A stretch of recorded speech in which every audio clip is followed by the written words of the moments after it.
Her hand was shaking on his shoulders, and Daniel Reyes was the only person who moved. Everyone else on that sidewalk just stood there. Phones came out before hands did. An elderly woman lay on the pavement, gasping for air, her lips slowly turning gray. Around her stood 12, maybe 15 people, all frozen in place. Nobody said it out loud, but somehow they had all reached the same conclusion. This wasn't their problem. Daniel didn't make a decision. He was already on his knees beside her before he realized he'd left his register unattended, before he remembered the company rule that could get him fired, before he understood that the few seconds he was spending trying to keep a stranger alive might cost him the only job, standing between his 7-year-old daughter and an empty refrigerator. He didn't care. He placed one hand behind the woman's head and watched her chest rise and fall. Once, twice. Then he started counting her breaths. He would spend the days that followed asking himself if he'd make the same choice again. The answer never changed.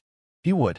People like to believe character reveals itself in the big moments, the moments we have time to prepare for, the moments when we know we're being tested. That's not how it works.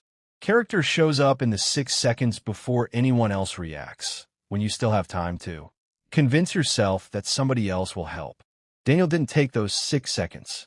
He used them to get down on the pavement beside a stranger and fight to keep her alive. And if you're watching this right now, I want you to think about that. Not Daniel. Not yet. Think about yourself. Think about the last time you saw someone in trouble and had to decide, in less than a second, whether you're going to get involved. Some people are proud of the answer. Some people aren't. And some people never get the chance to find out what they would do. Daniel did. And his answer was about to cost him his job, threaten everything he'd built for his daughter, and change his entire life in ways he could never have imagined. If stories like this keep you company, take a second to subscribe. It helps these stories reach more people who might need a little hope today.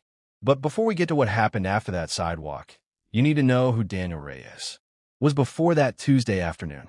Daniel was 34 years old. He worked as a cashier at an upscale department store that paid him just enough to survive, and just little enough to keep him afraid of losing the next paycheck. He was a single father to a 7-year-old girl named Mia. To Mia, her dad could do anything. He could fix a broken toy with tape and patience. He could turn leftover rice into dinner. He could make her laugh when she was upset. She thought her father hung the moon. She had no idea how many nights Daniel sat alone at the kitchen table after she fell asleep, staring at unpaid bills and doing the same impossible math over and over again. Rent, groceries, school expenses, electricity, then his paycheck, and somehow the numbers never worked. Still, Daniel never complained. He showed up early. He followed the rules. He kept his head down. He worked every shift he was given because he knew exactly what would happen if that paycheck disappeared. There was no second income waiting at home. No savings account large enough to protect them. No one Daniel could call and ask to carry his family through another month. There was only him and Mia. That was why what happened that Tuesday afternoon was so cruel. Daniel had spent his entire adult life believing that if you worked hard, followed the rules, and kept doing the right thing, eventually life would give you a little room to breathe. But that afternoon, he broke one rule. He broke it for a stranger. And that single decision would cost him the job he desperately needed. What Daniel didn't know was that the woman lying on that pavement wasn't just an elderly stranger.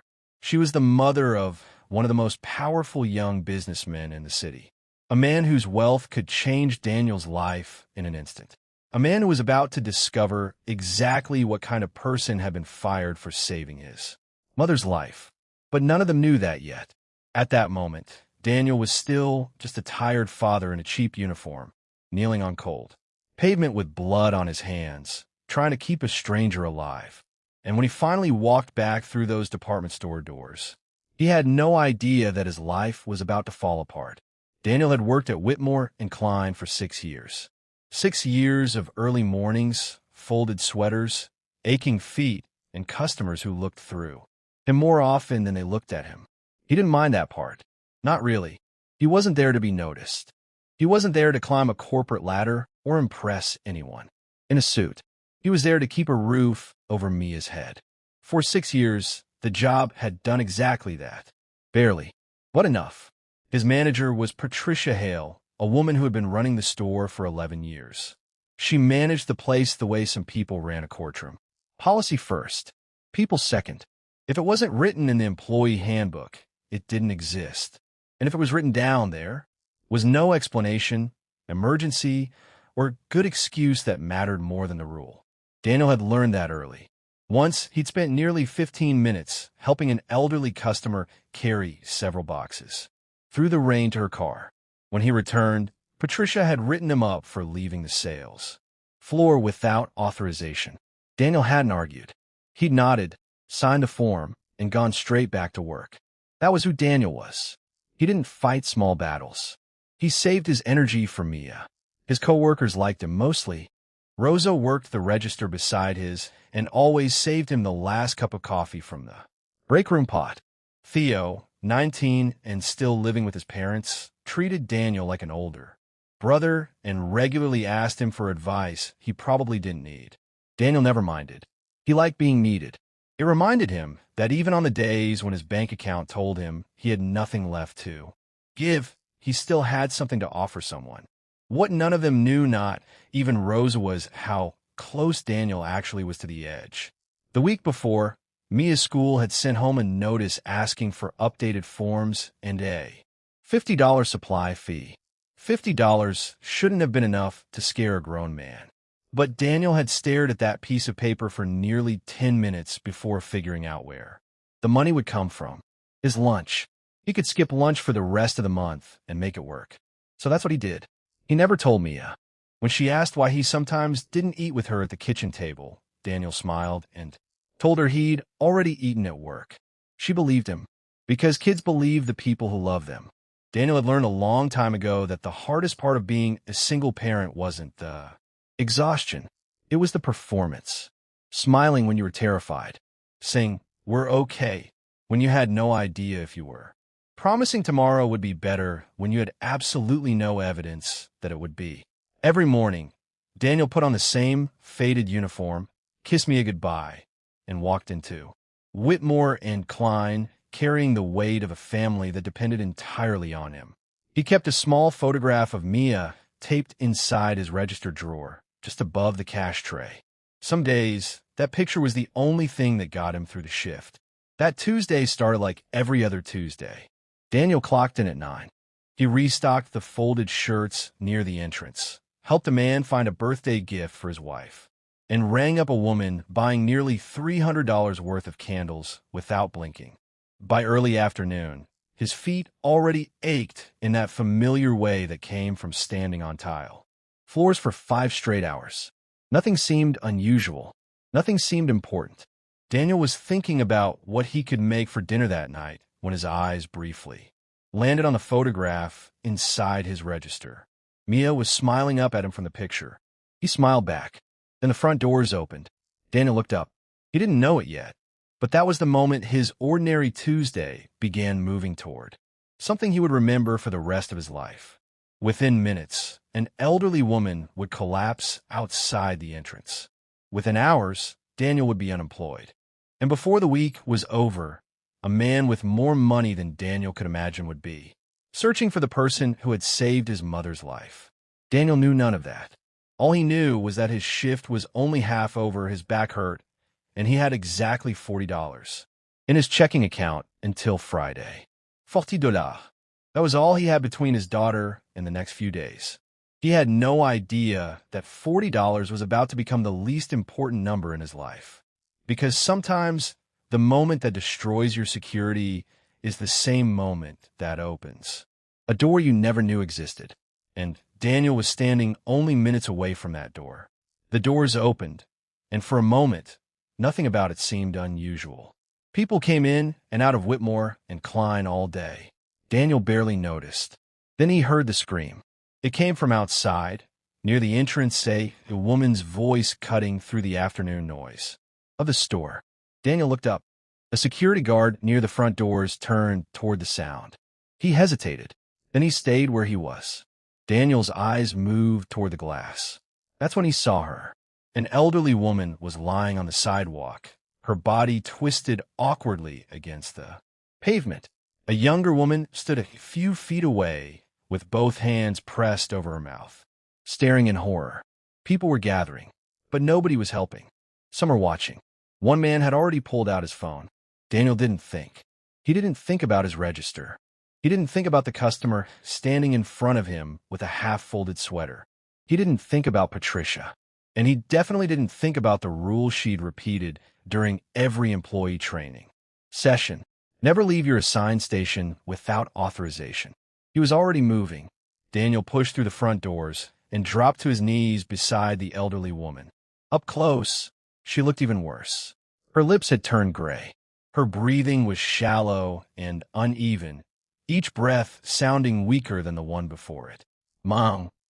Daniel gently touched her shoulder. Can you hear me? Her eyes opened, but they weren't focused. She tried to breathe. Nothing seemed to be getting through. Daniel's hand shook, but his voice stayed calm. He'd taken a first aid course 3 years earlier, back when he'd briefly considered pursuing a job that required certification. He never imagined he'd need those skills like this. He checked her airway and carefully positioned her so she could breathe more easily. Then he looked toward the growing crowd. Someone call 911. Nobody moved. Daniel raised his voice. Please, call 911 now. Finally, a man near the back pulled out his phone. Daniel turned back to the woman. Stay with me. Her eyes fluttered. You're not alone. Help is coming. Her breathing became weaker. Daniel leaned closer. Come on, breathe with me. He took a slow breath himself, hoping she would follow. In, he watched her chest rise. Out, she exhaled. That's it.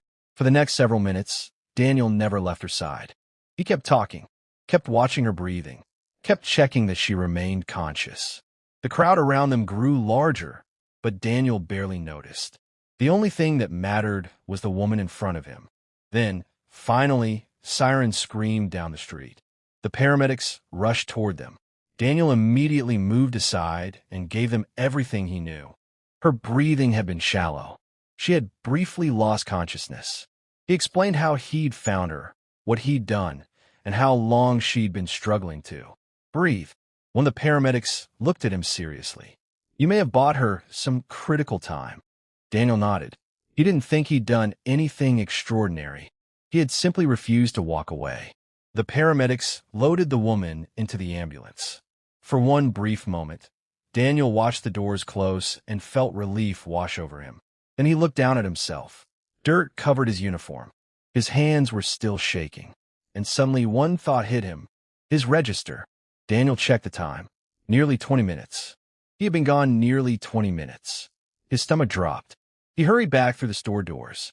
And Patricia Hale was waiting for him. She stood behind the front counter with a clipboard pressed against her chest.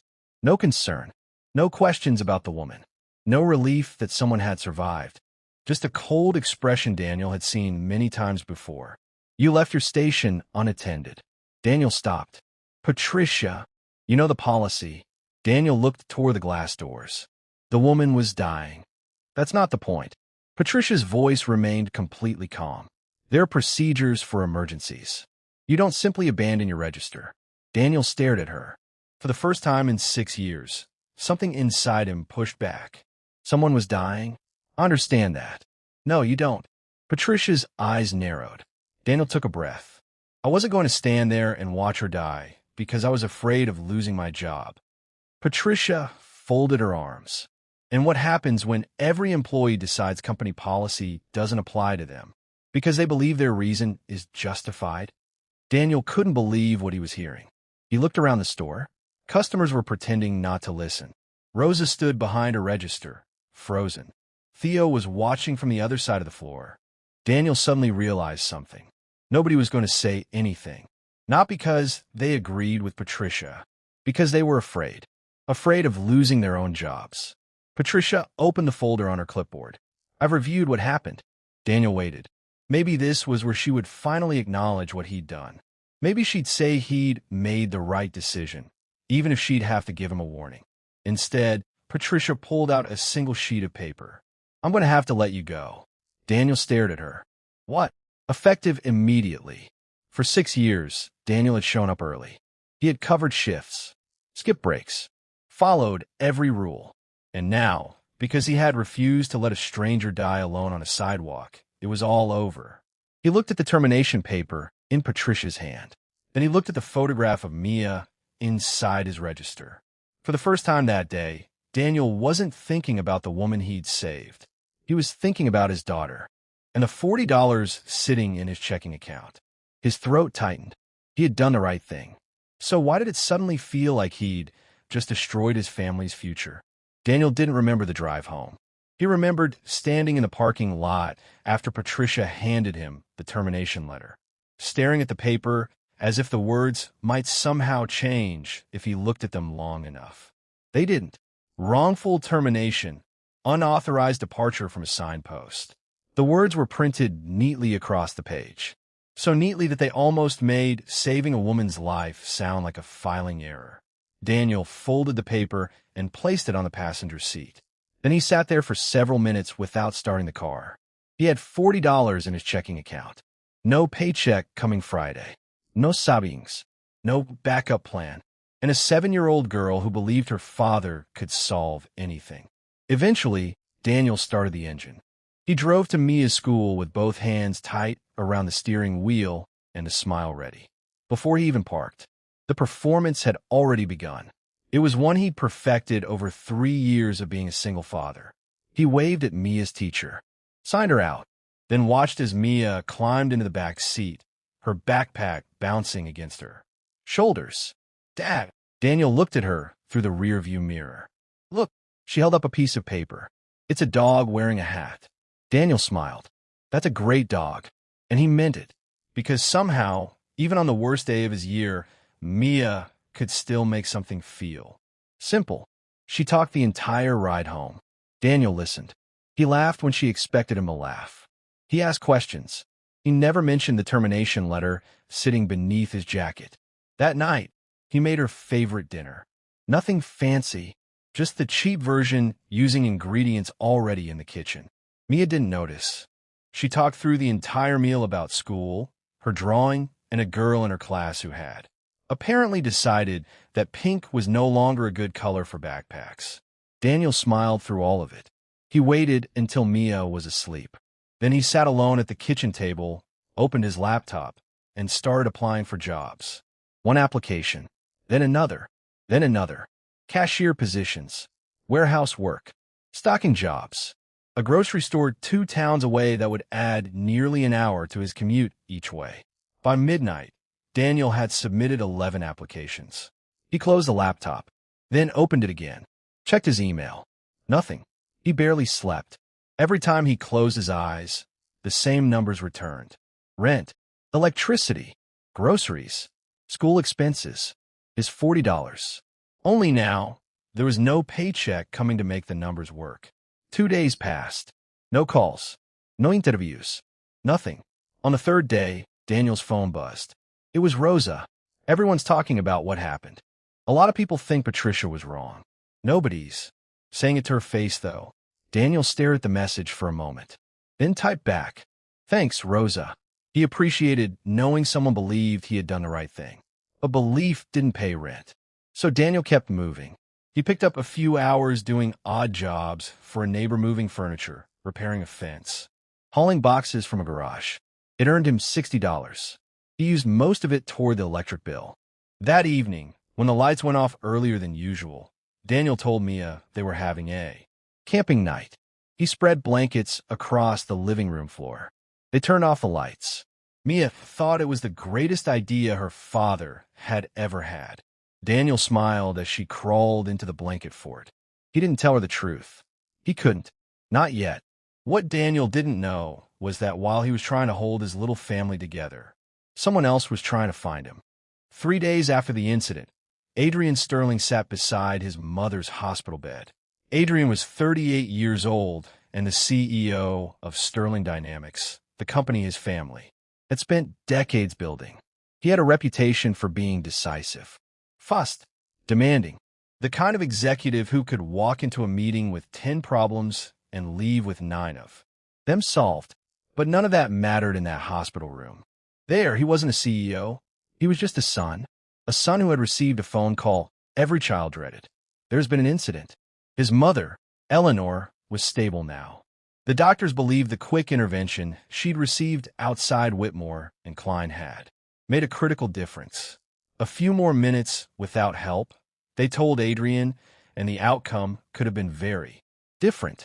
Adrian sat beside her for a long time before finally asking the question that had been bothering him since he arrived.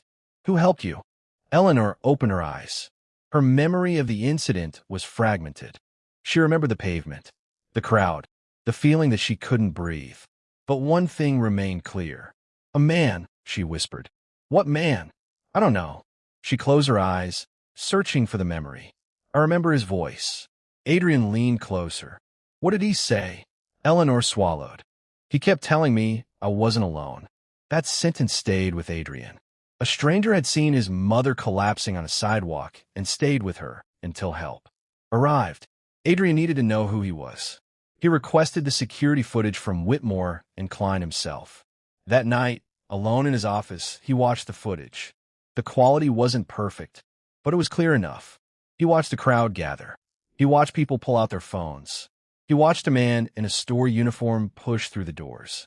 And then he watched Daniel drop to his knees beside Eleanor. He stayed there, nearly 20 minutes, while everyone else stood back.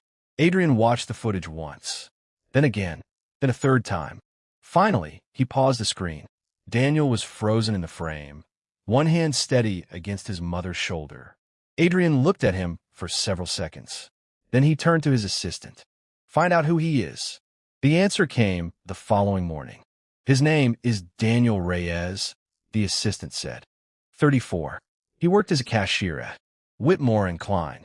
Adrian nodded, and the assistant hesitated. He was terminated the same day. Adrian looked up. Terminated? Yes, sir. Why? The assistant glanced at the report. Unauthorized departure from his assigned post. For a moment, Adrian said nothing.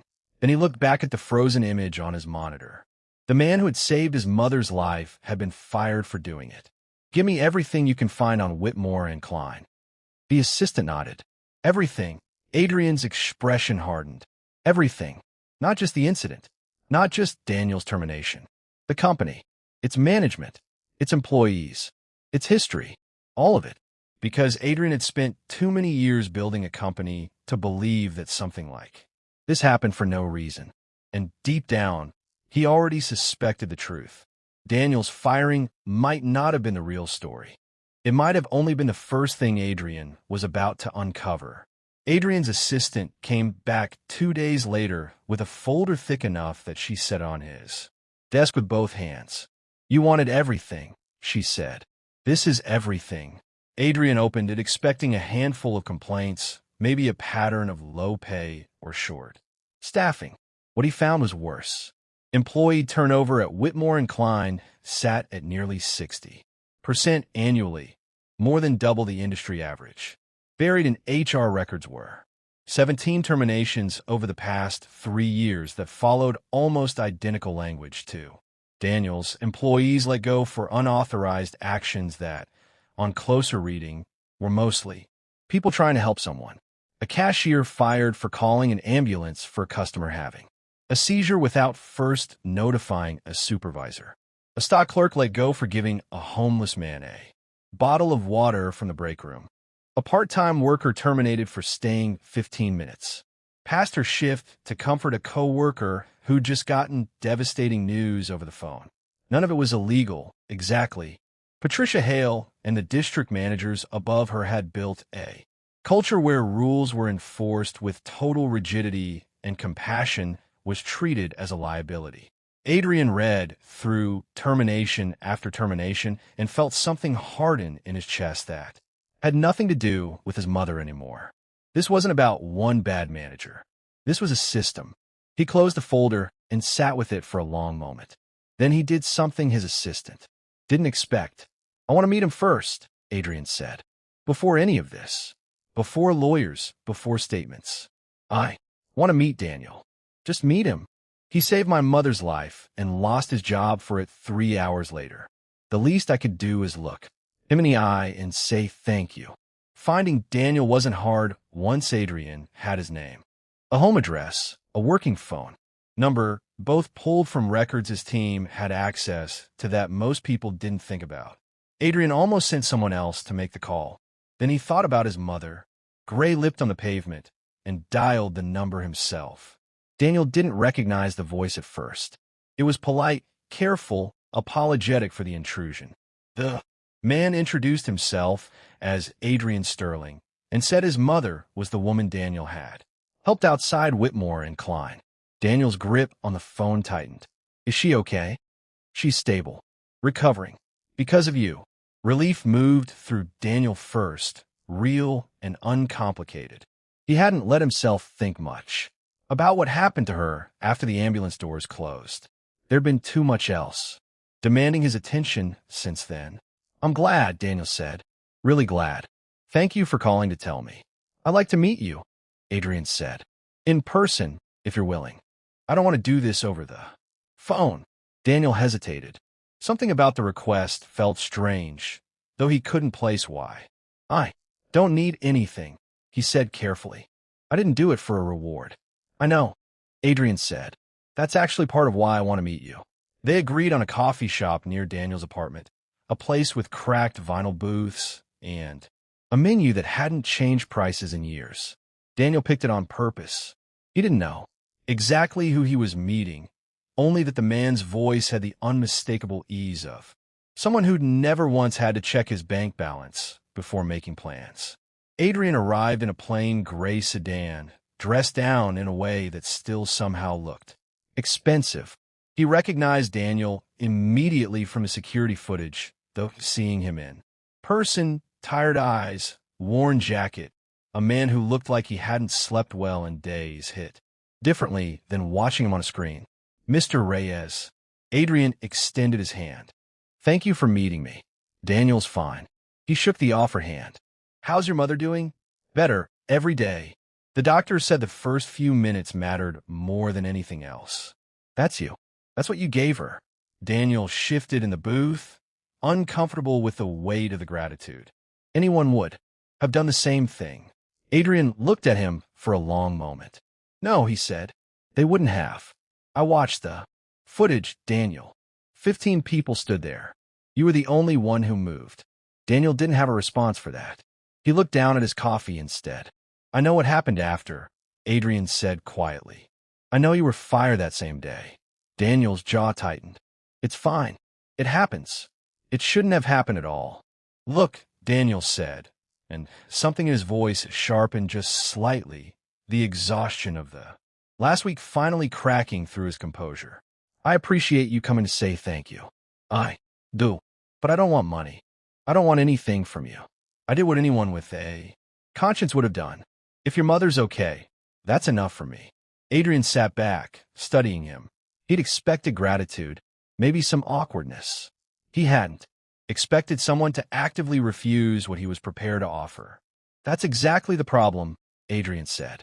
You lost everything doing the right thing, and you're still trying to talk me out of caring. Daniel didn't know what to say to that. Nobody had said anything like it to him in a long time. What neither of them knew yet was that 3 miles away, in a hospital room, she wasn't supposed to be sitting up in yet. Eleanor Sterling had just asked her son's assistant a question that was about to change the shape of everything that came next. The man who saved me, she said. Has anyone made sure he's all right? Eleanor Sterling refused to stay in bed once she learned the truth. Her doctors wanted another 2 days of observation. Eleanor gave them one, and only, because Adrian promised to bring her the details herself instead of making her chase them, down through hospital gossip and hallway rumors. By the second morning, she'd read the folder her son had compiled on Whitmore and Klein twice, cover to cover, sitting up against a stack of pillows with her reading glasses perched low on her nose. 17 people, she said, when Adrian came to check on her. Fired for the same reason. It's a pattern, not an accident. I want to meet him. Mom, you should rest, Ash. Adrian, Her voice carried the particular tone she'd used on him since he was a boy, the one that ended arguments before they started. A man knelt on a sidewalk for 20 minutes and kept me alive with his voice. I want to look him in the eye and thank him myself. That's not negotiable. It took another 4 days to arrange, mostly because Eleanor's recovery came first no matter how much she protested. When the meeting finally happened, it was in her home, not the hospital, in a sunroom that overlooked a garden she'd kept for 30 years. Daniel came, reluctantly, still uneasy about the whole situation, still convinced he was one conversation away from being offered a check he'd have to turn down again. Eleanor was smaller than he expected, fragile in the way people are after something nearly takes them. But her eyes were sharp and steady when she reached for his hand. "You're the one," she said. It wasn't a question. "I'm glad you're okay," Daniel said. "That's really all I came to say. Sit with me a minute." Daniel sat. Eleanor held onto his hand a moment longer than necessary, studying his face like she was trying to memorize it. "I don't remember much," she said. "The doctors tell me that's normal. But I remember your voice. I remember thinking, whoever this is, he isn't going anywhere." Her eyes glistened. "You didn't know me. You didn't know if I'd live. And you stayed anyway. Anyone would have." "Stop saying that." It wasn't sharp, just tired, like she'd already heard him say it once through Adrian and didn't have patience left for it a second time. 15 people didn't. You did. Let that be true without arguing with it. Daniel didn't know what to say, so he said nothing. "My son told me what happened to your job," Eleanor continued. "That you lost it the same afternoon. Because you helped me. It wasn't your fault. I didn't say it was my fault. I said it happened because of me, and I won't sit here and pretend. That doesn't matter." She glanced toward Adrian, who stood near the doorway, arms crossed, watching. "What have you found?" Adrian hesitated, unsure how much to say in front of Daniel. "Tell him," Eleanor said. "He deserves to know exactly what his decency uncovered." Adrian walked them both through it. The termination patterns, the 17 names, the culture Patricia Hale had built over a decade, one where compliance mattered more than the people the store claimed to serve, and where employees learned quickly that compassion came with a cost nobody was willing to cover. Daniel listened, and something in his chest went cold and then hot in quick succession. "So it wasn't just me," he said quietly. "No," Adrian said. "It was never just you. You were just the one who happened to save my mother's life, which is the only reason any of this came to light at all." Eleanor squeezed Daniel's hand. "I want you to know something, and I want you to actually hear it this time instead of deflecting it. What you did for me wasn't small. It didn't just save my life. It's about to change a lot of other lives, too, because my son isn't the kind of man who looks away once he's seen something like this." Adrian met Daniel's eyes. "I'm going to make this public. All of it. The terminations, the culture, the way they treated you after what you did. Whitmore and Klein is going to have to answer for it." Daniel felt a flicker of unease. "I don't want to be some story on the news. I just want a job so I can take care of my daughter." "You'll have both," Adrian said. "But I need you to understand something first. This isn't charity, and it isn't about making you a headline. It's about making sure what happened to you doesn't happen to the next person who does the right thing at that store." Daniel sat with that, turning it over. He thought of Rosa, still working there, still keeping her head down. He thought of Theo, 19 and scared of losing the only job he had. He thought of the 17 names in that folder, people he'd never met who'd been let go for the same reason he had, quietly, with no one ever finding out. "Okay," Daniel said finally. "Do it." He didn't know yet how far it would go, or how much his life was about to change because of 2 words. But 3 days later, when the story broke, Whitmore and Klein's corporate office would issue its first statement by 9 in the morning, and by 9 that night, they would be issuing their third. The story broke on a Thursday morning, and by noon it wasn't just local news anymore. Adrian didn't leak it through gossip or an anonymous tip. He did it directly, releasing the security footage alongside a public statement from Sterling Dynamics Communications team, and attaching the internal Whitmore and Klein documents his investigators had compiled. 17 names, 17 terminations, a pattern laid out in plain language that didn't require much interpretation. By the time reporters started calling, Daniel was standing in his kitchen holding Mia's cereal bowl, phone buzzing against the counter with numbers he didn't recognize. He didn't answer any of them at first. He watched, instead, as the story climbed from a regional outlet to a national one within a matter of hours. Fired for saving a life. Employee Whitmore and Klein let go the same day he saved a customer. His photo wasn't in it, not yet, but the security footage was grainy and unmistakable, him on his knees on that sidewalk while everyone else stood frozen. Rosa texted him within the hour. Daniel, everyone's talking about this. Are you okay? He wasn't sure how to answer that. By that afternoon, Whitmore and Klein's corporate office had issued its first statement, calling the termination a regrettable miscommunication and promising an internal review. Daniel read it standing in his living room and felt something curdle in his stomach. Miscommunication. As if firing a man for saving a life was a scheduling error. By evening, the statement had changed. The company's stock, modest but public, had dipped.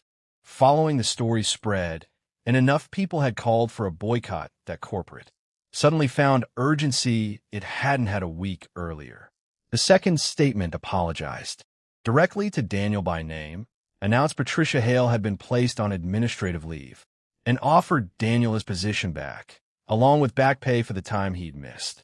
Daniel stared at that one for a long time. 6 years he'd worked there. 6 years of following every rule, staying invisible, hoping quiet. Reliability would eventually be worth something.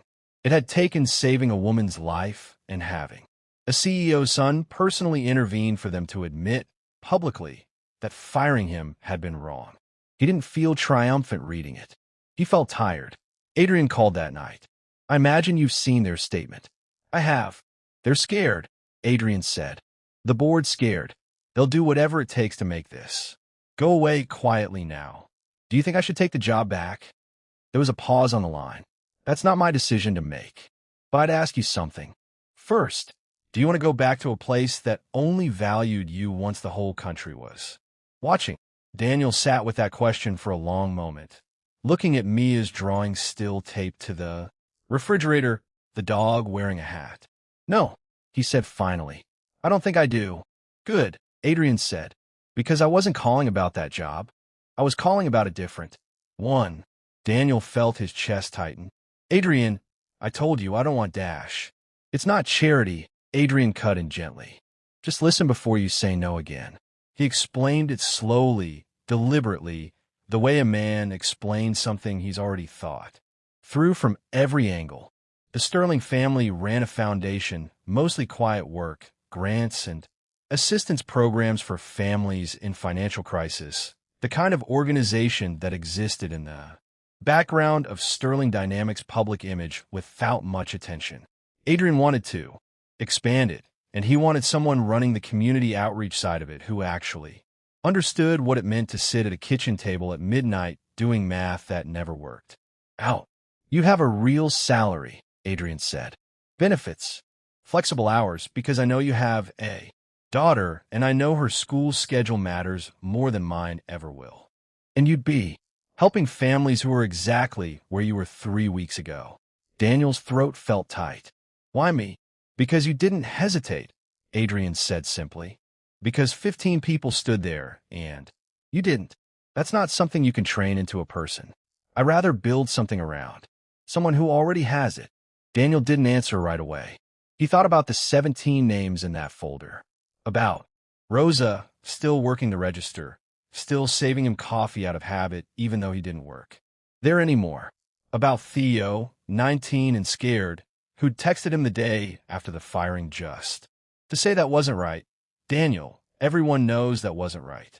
He thought about Mia, asleep down the hall, and the years of camping nights and skipped lunches, and how close they'd come over and over to the numbers simply not working. Okay, Daniel said, his voice rough. Yes, I'll do it. He didn't know yet that within a year, the program he was about to help build would reach more than 400 families across the city. He didn't know that Rosa would eventually come work alongside him, or that Patricia Hale would quietly resign before the internal review even finished. He didn't know that Mia would tell her class during career day that her dad's job was helping people like us, and that she'd say it with more pride than she'd ever said anything before. All Daniel knew, sitting in his kitchen with the phone still warm against his ear, was that 6 weeks ago he'd knelt down on a sidewalk without thinking twice, and it had cost him everything. And somehow, impossibly, it was about to give him back more than he'd ever had. A year later, Daniel stood in a conference room that used to intimidate him and didn't anymore. The Sterling Family Foundation had grown faster than anyone anticipated. What started as Daniel and a small team working out a modest office had become something else entirely. A community outreach division with real reach, real funding, and a waiting list of families who'd heard about it through word of mouth long before any formal advertising began. Daniel had insisted on that part. No flashy campaign, no press conference, just people helping people, the way it should have looked from the start. 412 families. That was the number on the whiteboard behind him, updated weekly by an intern who took genuine pride in changing it. Rent assistance, emergency grants, a job placement program Daniel had built himself based on nothing more sophisticated than knowing exactly what it felt like to submit 11 applications in one night and hear nothing back. Rosa had joined him 4 months in, tired of watching Whitmore and Klein cycle through employees the way it always had, even after the public apology and the settlement and the quiet resignation Patricia Hale had submitted before the internal review could finish asking its questions. Rosa ran intake now. She still saved Daniel coffee out of habit, except now it was from a machine that actually worked. Theo texted him sometimes, still 19 in spirit, even though he'd turned 20, asking questions Daniel didn't mind answering. Last month, Theo had asked how to apply for the Foundation's job placement program for a friend. Daniel had walked him through it personally. Eleanor visited the office twice a month, always with the same excuse that she was simply in the neighborhood, though everyone, including her son, knew that wasn't true. She'd sit with Daniel for 20 minutes over coffee and ask about Mia, about the families on his caseload, about anything except her own health, which continued to improve steadily. She'd taken to introducing Daniel to her friends not as the man who saved her life, but as someone Adrian was lucky to have found. Adrian and Daniel didn't talk often about that first sidewalk conversation anymore, the one where Daniel had refused money and insisted anyone would have done the same. They both knew that wasn't true, and they'd both stopped needing to say it out loud. Mia was 8 now. She'd started telling people her dad's job was helping people like us, and she said it with a certainty that still caught Daniel off guard sometimes, a pride that had nothing to do with money and everything to do with finally not having to perform okayness at the kitchen table every night. There were no more camping nights born out of an unpaid electric bill. If they turned off the lights and built a blanket fort now, it was because Mia wanted to, and that was the whole difference. Daniel still thought about that Tuesday sometimes. The scream outside the doors. The 15 people who didn't move. Patricia's clipboard and her calm, immovable voice explaining liability, while a woman's life had just been saved 20 feet away. He didn't think about it with anger anymore. He thought about it as the moment his life had actually started, even though it had felt for a few terrifying weeks like the moment it ended. He'd learned something in that gap between the two, something he tried to pass on to every family that walked through the Foundation's doors scared and out of options. Doing the right thing rarely announces itself as the smart choice in the moment. Sometimes it looks like the thing that's going to cost you everything. Sometimes it does cost you everything for a while, but it's never actually the end of the story.